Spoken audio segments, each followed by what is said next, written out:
It's our great pleasure tonight to have Sylvia Nasser, who will be discussing her prize-winning and recently reissued in paperback book, A Beautiful Mind.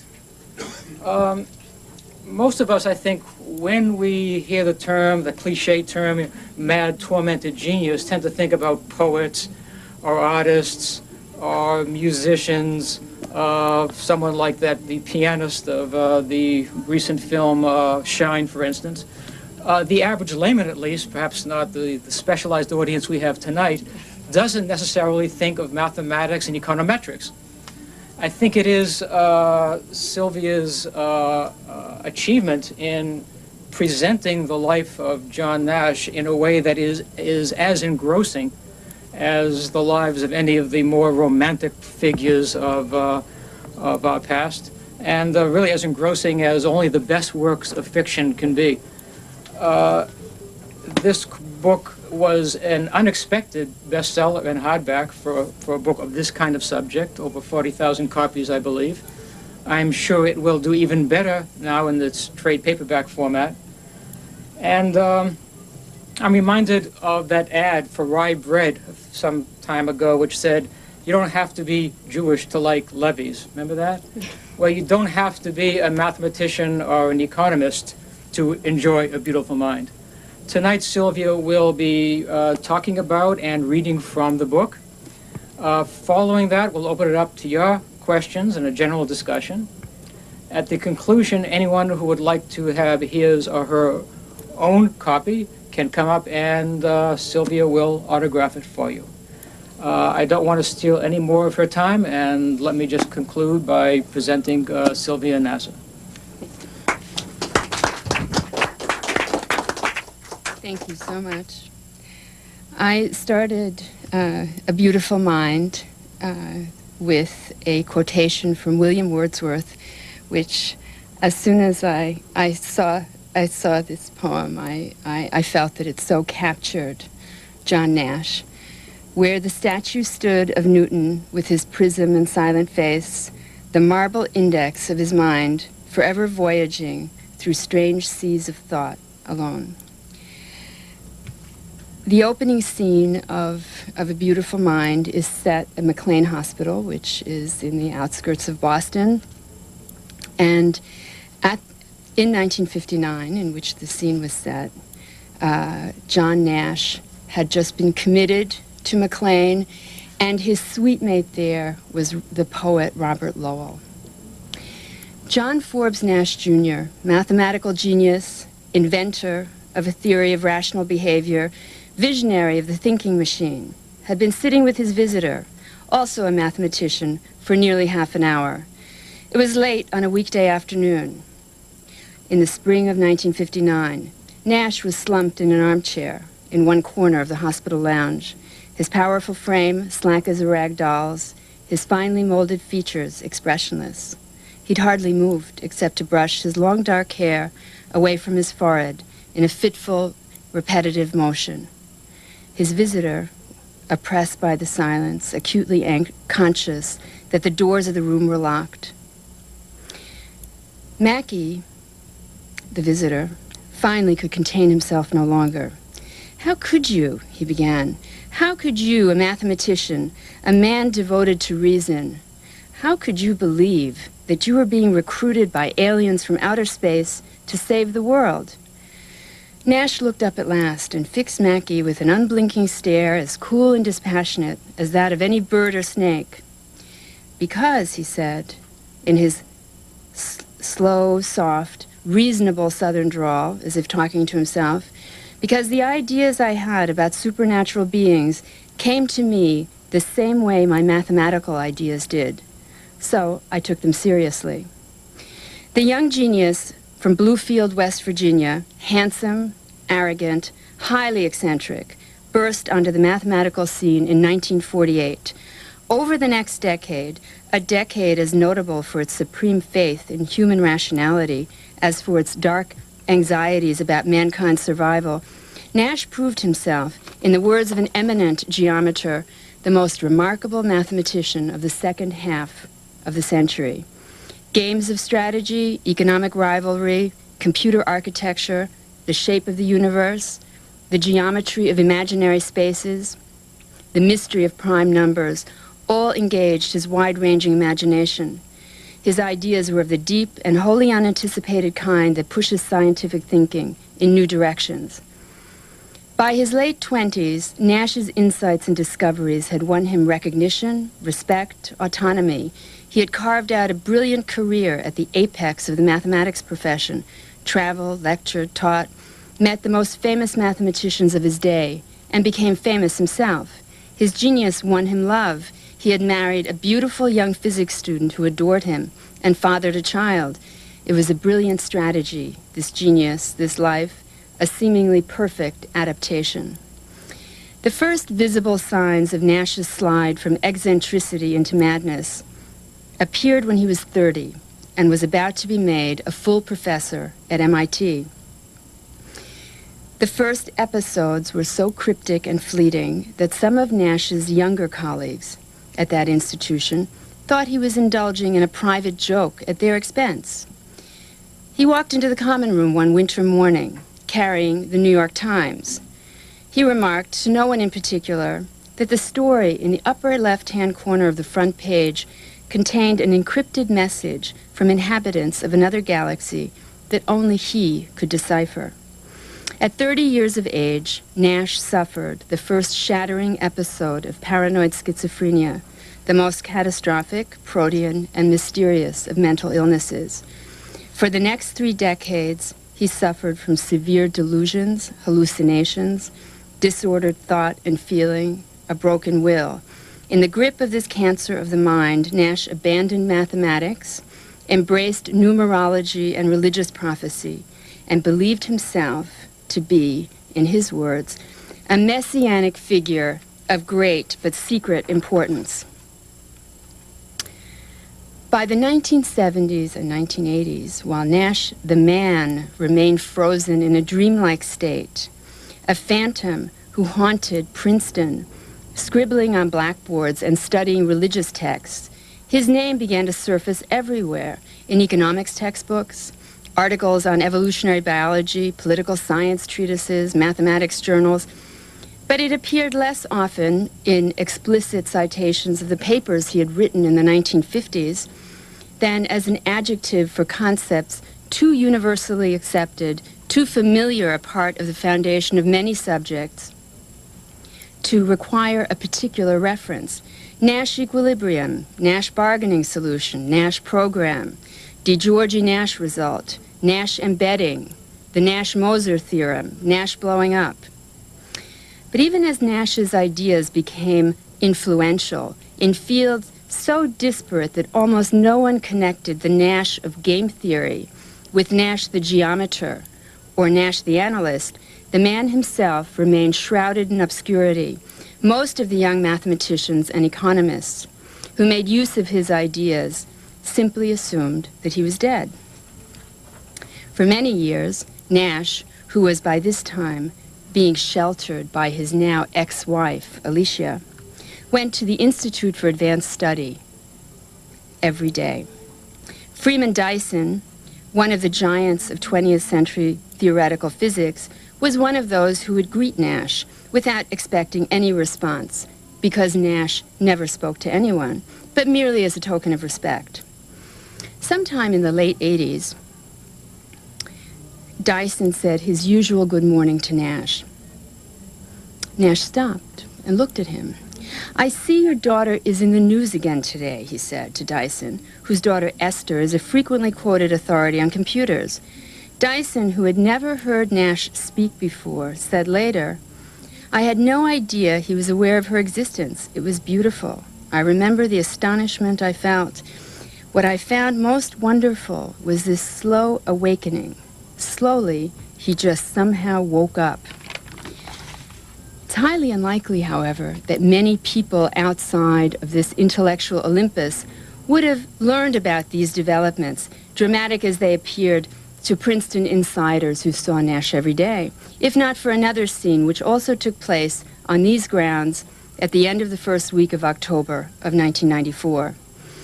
A mathematics seminar was just breaking up. Nash, who now regularly attended such gatherings and sometimes even asked a question or offered a conjecture, was about to duck out. Harold Kuhn, a mathematics professor at the university, and someone who had known Nash since Nash's graduate days at Princeton, decades earlier, caught up with him at the door.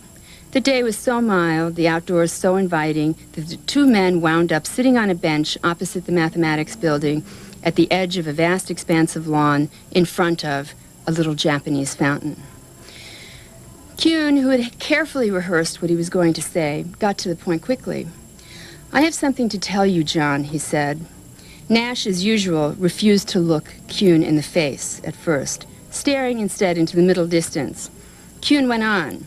Nash was to expect an important telephone call at home the following morning, probably around 6 o'clock. The call would come from Stockholm.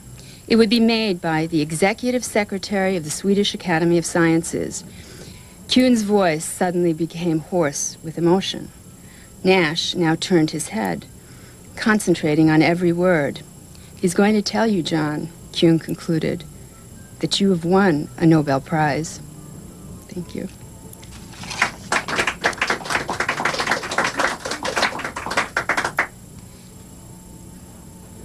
I'd be happy to answer questions.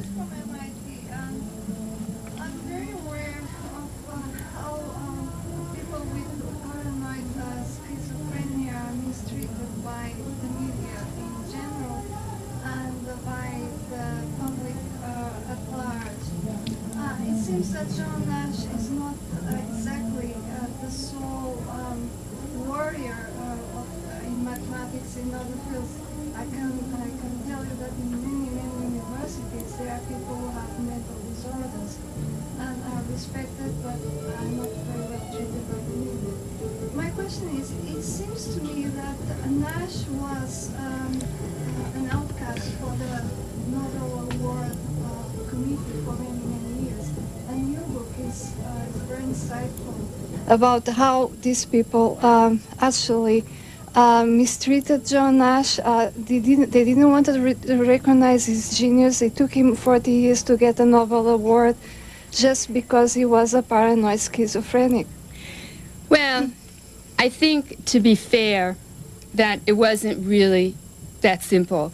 Look, Nash was 30 years old when he got sick. And at that point, first of all, he was a contender for the Fields Medal. Remember that John Nash's work in game theory was juvenilia. The work that he did in game theory as a graduate student, which won him the Nobel Prize, is not what made him a famous mathematician. It was his work on Riemannian embedding and partial differential equations.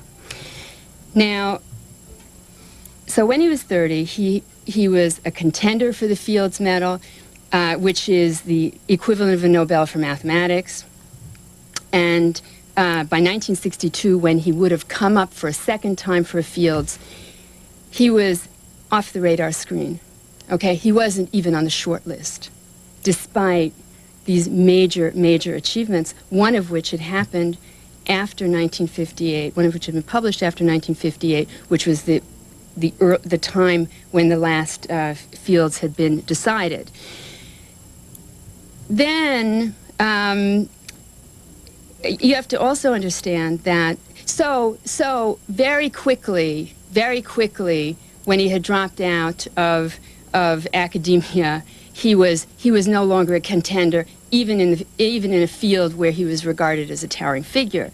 Now, it's also the case that game theory, that his great breakthrough, did not have an immediate impact on economics. See, game theory was very trendy in the 50s, and there were high expectations for it. But it wasn't until the 80s that game theory really took hold and basically revolutionized microeconomic theory, okay?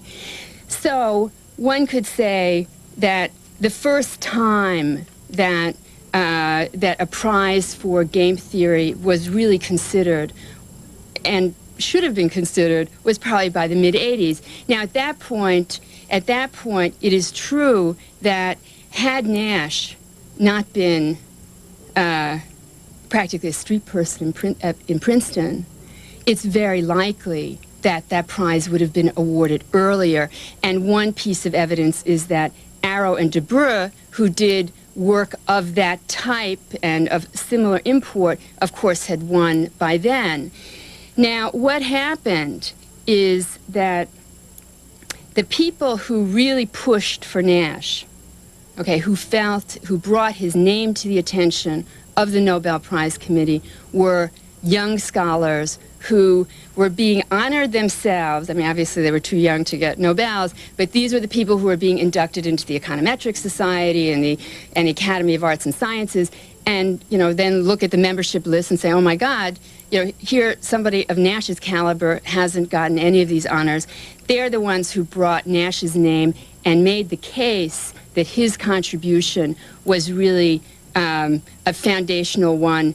And what happened then is what you're talking about, which is that a lengthy debate unfolded within the prize committee over, and it really only turned on the propriety of awarding this great honor, which of course, I mean, you're a Nobel laureate for life, to someone who is insane.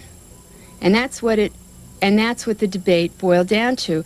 And to do them justice, and I think it's a great thing that the Nobel Committee, the prize committee itself, voted unanimously to recommend to the Academy that Nash get the prize.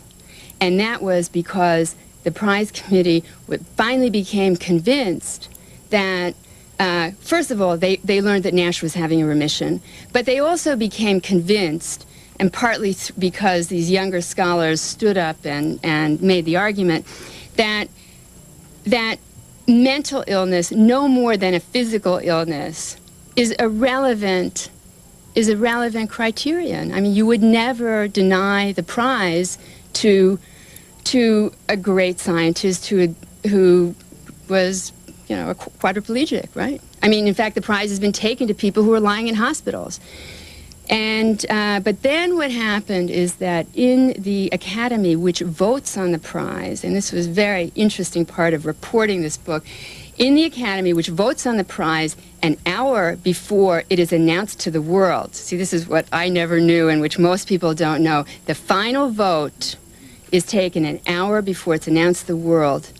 There was a real outburst of opposition because people felt it would be a terribly embarrassing prize, and in fact, the vote almost didn't get carried, and but it did, and I think it's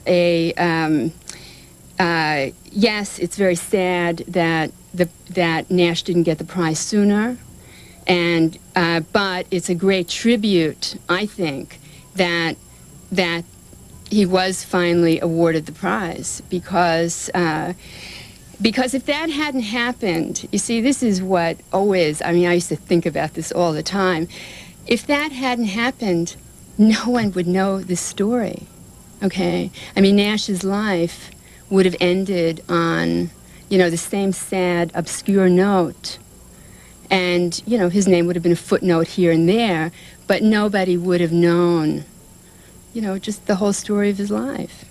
And I think it's great that it finally, I mean, I want to emphasize the positive that they finally came around to that view. And in fact, when Nash went to Stockholm that December to get his medal from the king, you know, and just seeing him on the stage in his, you know, this was a man who, like every student who's ever been at Princeton, who was ever in Princeton in the 70s and 80s, remembers, you know, hanging around the library and writing these, you know, crazy messages on the blackboard. When this man got up on the stage with his, you know, he's still handsome, his white hair, in a tux, and bowed to the king, and, you know, it was a beautiful moment. Yeah. Could you tell us just a little bit about how you stumbled across this or how you got interested in the story. Well, I'm an economics reporter for the New York Times, and every summer, as I'm interviewing people, the subject of who's on the short list for the Nobel inevitably comes up, and inevitably someone's been in Stockholm and they pick up the latest rumors. And about more than a year before Nash won, someone in Princeton told me that there was a rumor that the Nobel Committee was considering a prize for game theory. It was the 50th anniversary of von Neumann and Morgenstern's great work, and that if they did that, a possible, this mentally ill mathematician who had been haunting Fine Hall at Princeton for decades might be a winner. And I said, well, so who's that? And the person said, John Nash. And I said, Nash of the Nash equilibrium? I mean, the Nash equilibrium is something that any graduate student in economics learns along with von Neumann's min-max theorem in about the first 2 weeks of graduate school, okay? But you never think about who, you just assume that the person's long died because it's such an, old result. So I was very intrigued, and I then called around Princeton. I called some people in the math department, and then I heard, this remarkable story, sort of a capsule version of this remarkable story that he'd been had this brilliant mathematics career, and he'd done all this great work in pure mathematics, and then he'd had this terrible illness, and how his saintly ex-wife had taken him in, and now how he lived in Princeton all those years, and also about his remission. And when I heard this, to me it sounded like a Greek tragedy. I'd never heard. I've been a journalist for 15 years. I never, ever came across a story like this. So, of course, I wanted to write it then and there. But everything I'd heard had been off the record. And the people who were in touch with Nash in Princeton convinced me that it would be an ethical violation. It would be an invasion of his privacy because, a zillion people are rumored to be on the short list, and he might never win. And I agreed with that. But a year later, on October, whatever it was, when they announced, I was sitting at my desk. I wasn't even the reporter who was going to do the daily story. And I pulled up the Wire story, and when I saw his name, I didn't shriek, but I jumped up, and I just couldn't believe it, and I ran over to the editor of the Times business section, and I was, just full of emotion, and I just started blurting out, what I knew about Nash, and the guy got tears in his eyes. And that's when I knew that I had to write this story. So then I spent about 3 weeks reporting, and nobody wanted to cooperate because, as you pointed out, the stigma of this illness it's one of the most devastating things about it. Manic depressive. And nobody wants to talk, and so nobody wanted to put it on the record. And finally, especially the press, I'm sorry to say so. Yeah. Manic depressives have a hype because let me just we'll get back to you, but let me just finish the story. And finally, it was some people in Nash's family who had suffered. Of course, these families suffer with the person. They decided that it was time to say what happened, and so the story came out, and I've never experienced that kind of response to a story because, all kinds of people who had known Nash, people like Paul Samuelson and Bob Solow, who Nash used to go and kibitz with other mathematicians, people who were suffering from schizophrenia, people with family members. There was just an outpouring because, people saw this as such an amazingly hopeful story because, as you know, schizophrenia is widely seen and often is a lifelong illness. it strikes when people are young, and the idea that he could come back, and also that the world could take him back and recognize his great accomplishments. I mean, that just really struck a chord, and that's, the rest is history. That's what led to the book. Yeah. What does Nash blow up?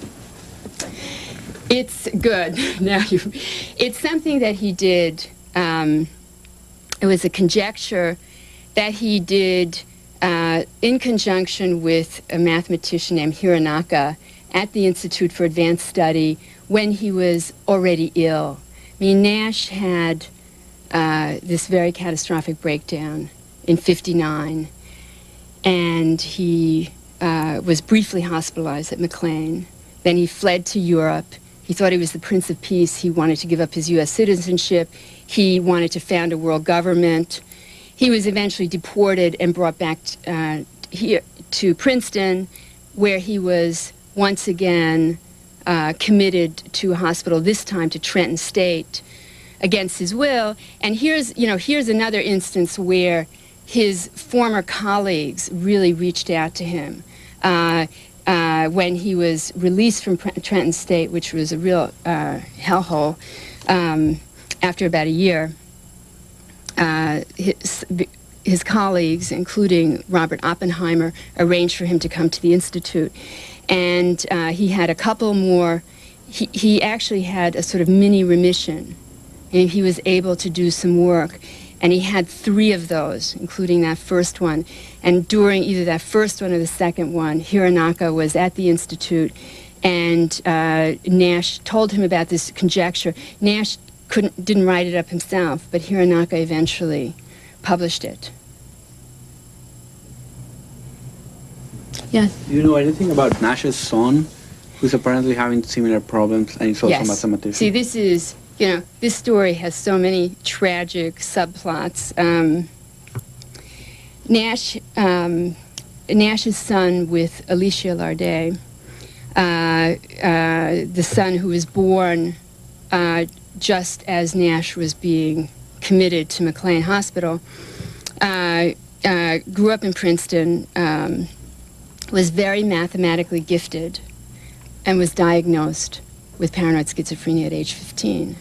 Now, Johnny, his name is John Charles Martin Nash, Johnny was so brilliant that despite the fact that he was never able to finish high school or college, he did go through and complete a PhD in mathematics at Rutgers. In fact, one of the problems that he did for his dissertation was given to him by Paul Erdős, about whom several books have come out this year. And so Johnny graduated, and then he taught for a year, and he's never worked since. And he lives with the Nashes. He's just as sick. I mean, this is one of the many incredibly sad things about this story, because there have been advances in the treatment of schizophrenia. There are new drugs. There's a much better understanding of the psychiatry, but he is as sick, and his life is as devastated, and it's as devastating for the Nashes who care for him as Nash's illness ever was. And that, to me, I mean, given that Nash got sick in the late 50s, and all this time has elapsed, I mean, it's, and also, because now, Nash, of course, is well. And to see this young man who had so much promise, and all these beautiful photographs of Johnny when he was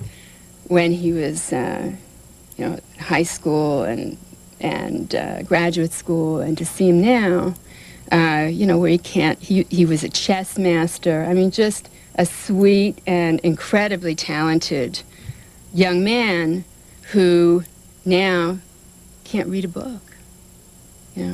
Cannot read a book. I hope so, but, and I think this is a hopeful, Nash's story is a hopeful story, but it's still pretty sad. Go ahead. Is there any indication in that you got from your research that he was in fact getting, as some composers have said, they got their inspiration. I mean, Stravinsky was quoted as having said, "I was merely a scrivener. It all came into my head, and I wrote it down as quickly as I could." There was some connection between his mental illness and the fact that he was inspired he in effect was also a kind of mathematical scrivener. Well, I think that there is a connection between Nash's eccentricity, his and the ideas that he had, and his terrific originality, his unbelievable ability to concentrate on very difficult problems for a long time. Yes, I think that there was a connection, but when the illness broke out, it destroyed.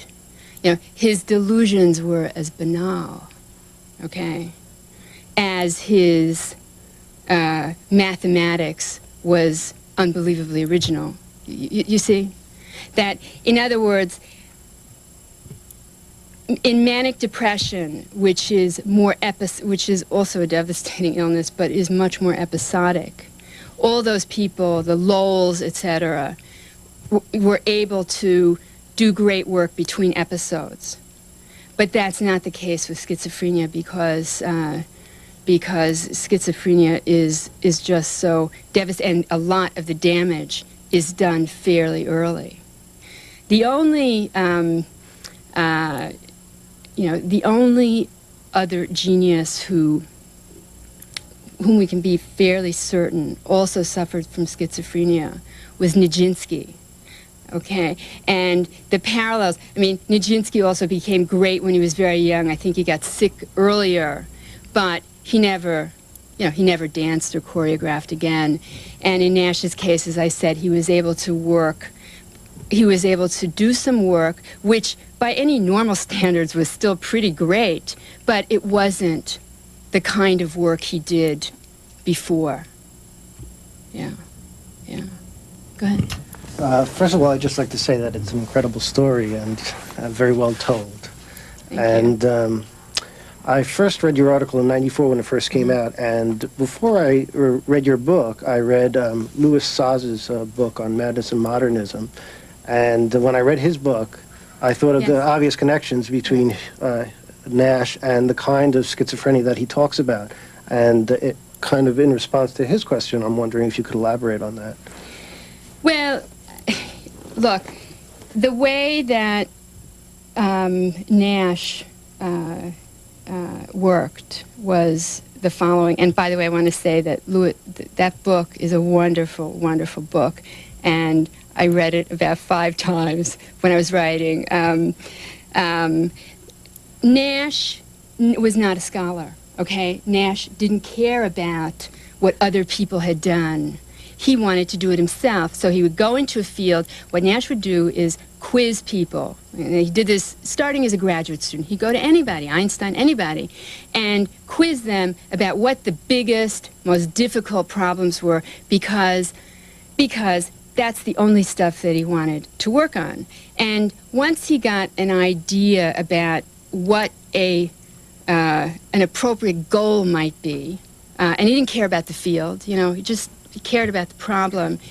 He didn't, study what other people had done, and he thought about it. And he very early came up with what can only be described as a sort of vision of where he was going to end up. And it was usually a vision, incidentally, that sounded completely nutty, naive, wrong-headed to people who were, in fact, familiar with the field. I mean, Lars Hormander, who you probably know, he's a very great mathematician who did win the fields, who's an expert in partial differential equations. I mean, he told me that his first conversations with Nash about the result that ended up being called the Nash-DiGiorgi result, that Nash just didn't know, seemed like he didn't know what he was talking about. Now, then somehow he got there. Now, he didn't get there, his vision wasn't complete. There wasn't, a proof didn't, descend from, the ceiling. It took him years of tremendous hard work. I mean, this guy was in MIT, that building 2, at all hours of the day and night, working. And usually many wrong results, many dead ends, never gave up. And people would make fun of him.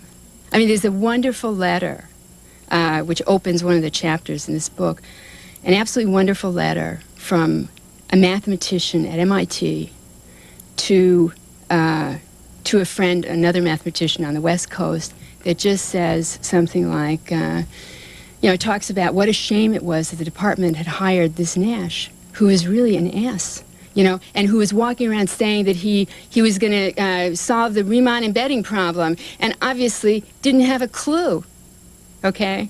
So the other interesting thing is not only did he have this vision that he stuck to, even when people were saying you are off the wall, but even after, and this is not true of the game theory, okay? This is true of his, his mathematics articles. Even after he had written it all out and it was published, many mathematicians have told me that they still couldn't see, even after they'd studied these articles. And when a mathematician says he studied an article, I mean, he really means it.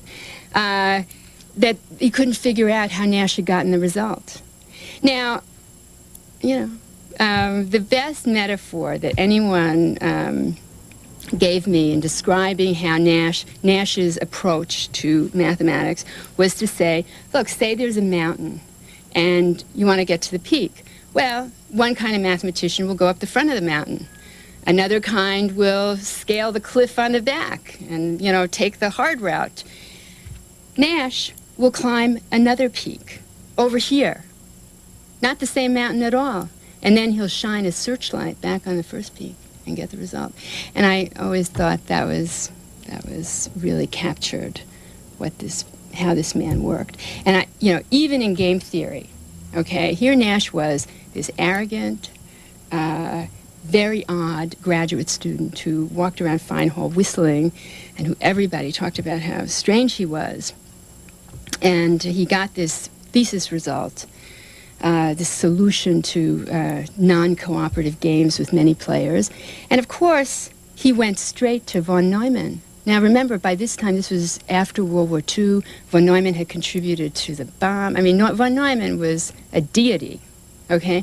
And Nash strides into his office and, wants to let him in on his thesis result. And von Neumann blew him away. Von Neumann said, that's just a fixed point theorem, okay? Because, von Neumann had a completely different sense of where game theory should be going. And anyway, he didn't like Nash. And, it didn't stop Nash. And it turned out that, 40 years later, the Nobel Prize Committee agreed with Nash. So that's... One more question about the same subject. I guess my one disappointment with the book was the fact that there wasn't more from Nash himself, and I think that the few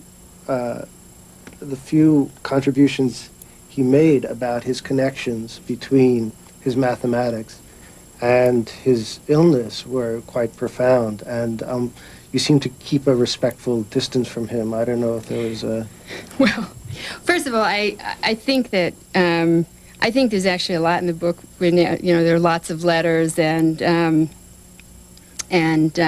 lots of things that he'd written and lots of things that that people remember that he said. I think that well, you should know that Nash never cooperated, okay, and he took in this a very extraordinary stand, which is, I mean, I did spend several occasions talking to him, but he never sat down for a formal interview. And he once sent me a letter to sort of explain his position. I mean, initially his attitude was, he couldn't understand why I was writing, why anyone would want to write a book about him. And he thought, really, Sylvia should be writing a book on the history of mathematical economics. Okay? I mean, he's really a mathematician, okay? And, then as the discussion, I went down to Princeton and I used to see him every day, and then as the discussion went on about, what was his stance toward the project, he finally sent me this very, very nice email. She said, "Dear Mrs. Nasser, it's really against my principles to seek personal publicity. In fact, I've refused to be listed in Who's Who." This is after he won the Nobel Prize. But I intend to take a stance of Swiss neutrality. Okay. And this was remarkable because everyone around Nash, and I'm speaking of his sister and Alicia with whom he lived, and sons, and, everyone else was cooperating. And, living subjects who don't want biographies written of them shut people down. They call their friends or they get someone else to do it, and they say, "Don't talk to that person, I don't want this." So he didn't do that, but he didn't want to have a direct hand in it, and that's the explanation. Now, very recently, he invited me to his house, and I was very happy about that, to tell you the truth, because I felt that that at the end of the day, he felt that things, that the book had turned out, from his personal, and unique point of view, that it was all right. We're getting repetitions, so I'll take my... Yeah. I'm puzzled by schizophrenia as a piece of imagination, coupled with what you gave as his normal profile, which was in the normal term called arrogant and visionary in the normal sense of the term. I'd like to understand through you slightly what happens. Is my layperson's impression is that when a person is great and cut off from their colleagues through arrogance or isolation, there's no way to balance just in the normal feedback with society, and that spins off into the aggrandizement or the messianic extension of imagination. Is it something interwoven through society like that, where there's no scale on which to measure oneself, so one just goes off on one's own? Or is it now determined that it's some kind of change chemically? I don't know what schizophrenia is. If we buy into imagination as a great gift when everyone else thinks it's crazy. Right. Look, all the, in the 70s and 80s when Nash was writing these extraordinary messages on blackboards and all these, math and physics students were copying them down, there were all kinds of rumors about, among the students, these little legends about who Nash was and specifically what had driven him mad.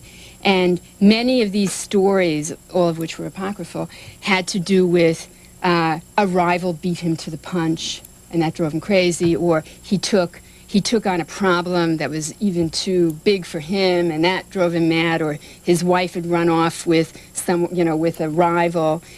And I don't think that there was anything like that. Okay, I mean, I think that it is, that there's now universal agreement that schizophrenia has a hereditary component, that it's an illness, just like in the same sense that epilepsy or diabetes is an actual illness. It doesn't come from how your mother treated you. Now, that said, there is an environmental component to it, which is, schizophrenia shows up at a certain point of life, that is in adolescence or young adulthood.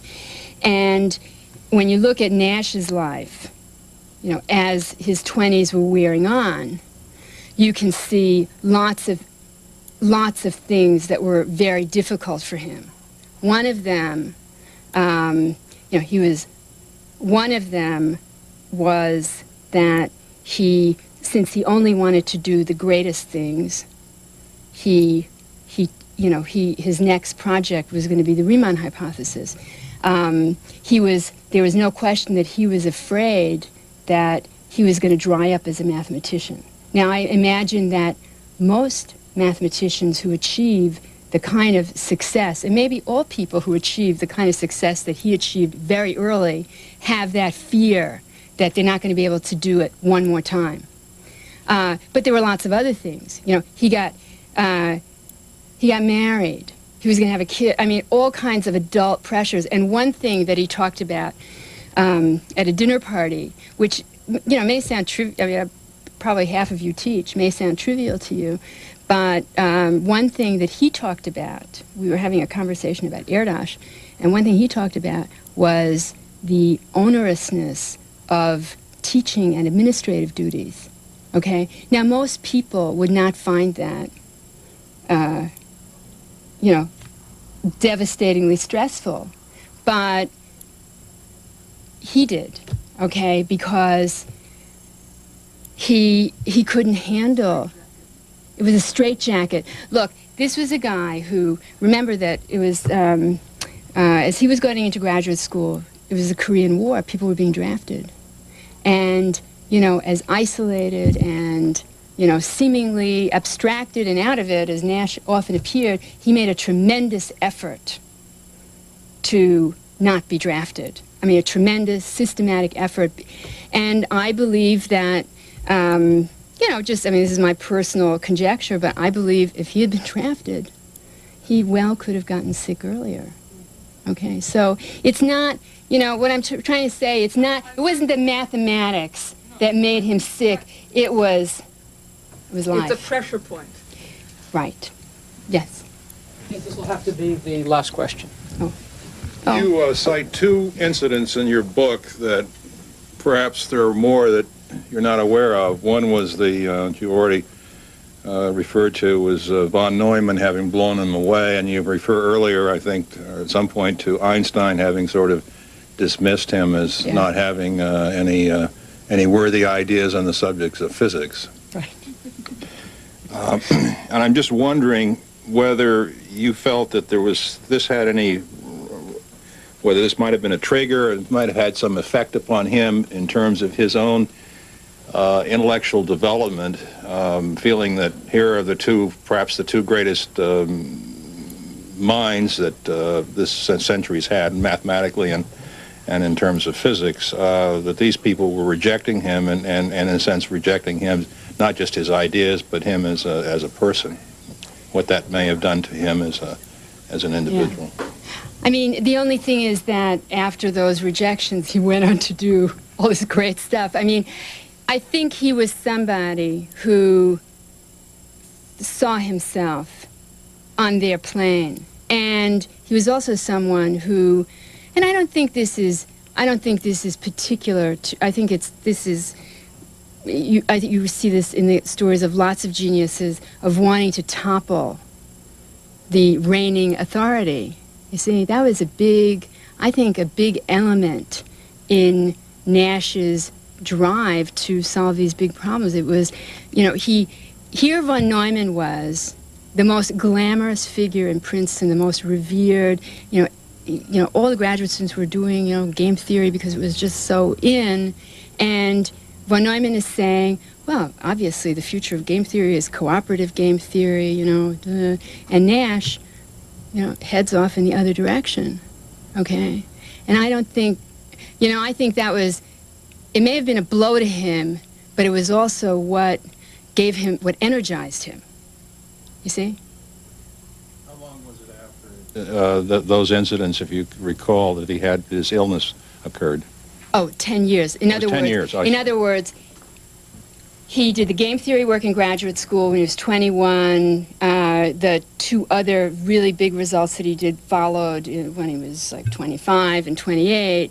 And the illness came a couple of years later when he was working on the Riemann hypothesis, which you know, which, I mean, and that actually, I mean, I did have the thought that maybe even deciding to take on something like the Riemann hypothesis, which is still unsolved and is on the plane with Fermat's last theorem, that may have been even, you know, even an early sign that something was going wrong.